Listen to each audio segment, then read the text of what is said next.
ኑሐሚንና ናሆም አንድ ቦታ ቆመው ሲሳሳሙ አምራን ደረሰችባቸው።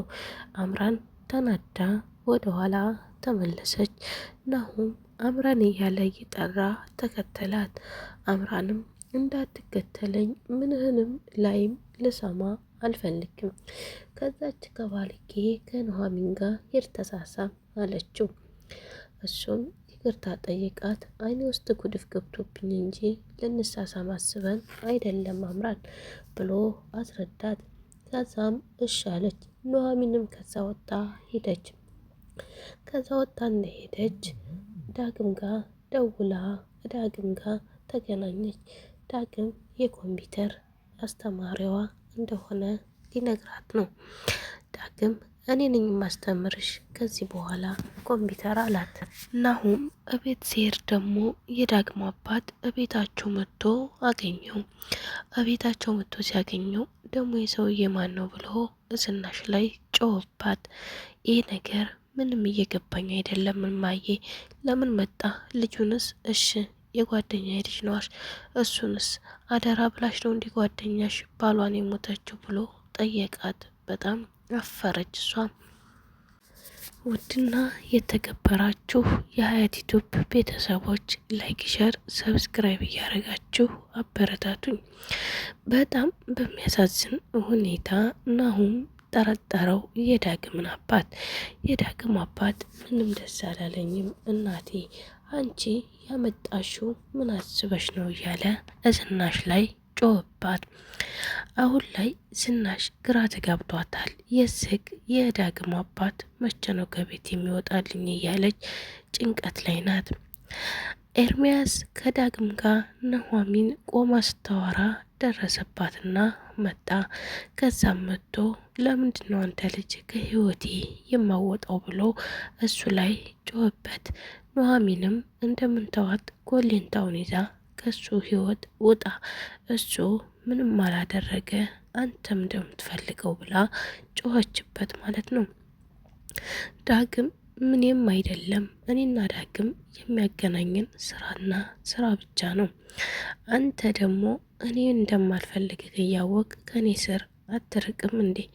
እኔ ከዚህ በኋላ አንተን ምንም አይነት ነገር ቢፈጠር አልፈልግህም። እንኳን አይደለም ፍቅረኛዬና በአይኔ ራሱ ማየት አልፈልግም። አለበለዛ መጥፎ ድርጊት አድርጎኛል ብዬ እከስሃለሁ፣ ለፖሊስ እሰጥሃለሁ እያለች ዛተችበት። ኤርሚያስ በጣም ተናደደ። እንዴት አረጋለች ብሎ እሱም ዝም አላት። ከዚህ ልጅ ግን ከራቅሽ ህይወትሽን እንደምበጠብጠው ታውቂያለሽ ብሎ አስፈራራት። እሷም እያስፈራራተኝ ነው ብላ አለችው። ኤርሚያስ ከእሱ ጋር እንዳላይሽ ከዚህ ከጭልፋ ከመሰለ ልጅ ጋር ምን ያጃጅልሻል? ከኔ ከቆንጅየው ምን ሆነሽ ነው የምትረቂኝ? ይቅርታ አልኩሽ፣ ላጠፋሁት ነገር ሁሉ ይቅርታ ብዬሻለሁ። ይቅርታሽን ተቀብለሽ ከኔ ጋር መኖር ምነው አቃተሽ? እያለ እሱም ነገራት። ኑሐሚን ግን ካንተ ጋር ምንም ነገር የሚያገናኘን ነገር ስለሌለ አለችው። በጣም ስሜታዊ ሆና ኑሐሚን እሱን ሰደበችው። አቶ ሌኩን የዳግም አባት እዛ ስለመጣ ምንም የነደደው የተቀየመ ነገር የለም። ችግር የለውም ይሄዳል። ቤት እናስተካክልላቸዋለን፣ ከቤት እንዲወጡ እናደርጋለን። እባካችሁ እስከዛ ተውት አላ። ናሆም ግን ምንም ደስ አላለውም። ይህ ሰውዬ የመጣው ብቻ የማየ የተደበቀ ሚስጥር እንዳለ ይገባኛል። ደግሞ ዳግምንም ስራ ሰጣችሁት። ለምን ሰጣችሁት? የመጣው አንቺ ጋር ሊጠቀት ስለሆነ ለምንድን ነው ስራ የሚሰጠው? ወደ ሌላ ቦታ ይሄድ አባቱን ይዞ እያለ ናሆም ዝናሽ ጋር ይከራከር ያዘ። አሁን ላይ ኤርሚያስ ቤት አምራን ቁልፍ ሰርቃ የኤርሚያስን ቤት ከፍታ ገባች። የኤርሚያስን ቤት ስትበረብር ኤርሚያስ መጣና ከውጭ ከፍቶ ሲገባ አምራንን ውስጥ አገኛት። ደግሞ ቤት ገብተሽ ነው? ምንስ ታረጊያለሽ እኔ በሌለሁበት አላት። እሷም አንተ የደበክብኝን ፋይል ለመፈለግ ነው የመጣሁት። ኤርሚያስ እባክህ ምንም እንዳታደርግ እባክህ እያለች ተማጸነው ያዘች። እሱም ምንም አላደርግሽም፣ ግን ለምን ይህን ሁሉ ልትሄጅ ቻልሽ ሲላት አንተ የደበቅብኝን ፋይል እሱን ብቻ ፍለጋ ነው እንጂ ሌላ ካንተ ፈልጌ አይደለም እባክህ ኤርሚያስ ስትለው አንገቷን ሲጥ አድርጎ ያዛት። ከዛም ነግሬሻለሁ ናሆምን አታፈቅሪውም፣ አግብተሽው ገንዘብ ተካፍለሽ ተፈተሽ ልወጭና ያን ገንዘብ ለኔ ልታካፍኝ እንጂ ናሆምን እንደማታፈቅሪው ጠንቅቄ አውቃለሁ። እባክሽ እባክሽ ይህን ነገር ቶሎ ብለሽ አድርጊ፣ እኔ ገንዘብ ያስፈልገኛል፣ አለበለዛ ግን ህይወትሽን ነው የምበጠብጠው እያለ ያስፈራራት ያዘ።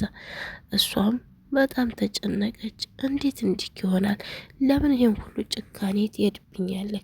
ሴት ልጅ እኮ ነኝ አለችው። ኑሐሚን እንዳውም እንኳን ካንተ ራቀች፣ አንተ በሰው ብርና በሴት ገንዘብ የምትኖር ወንድ ለእሷ ምንም አጠቅማትም፣ ጀግና ናት፣ እንዳውም እንኳን ጥላ ሄደች እያለች ነገረችው ማለት ነው።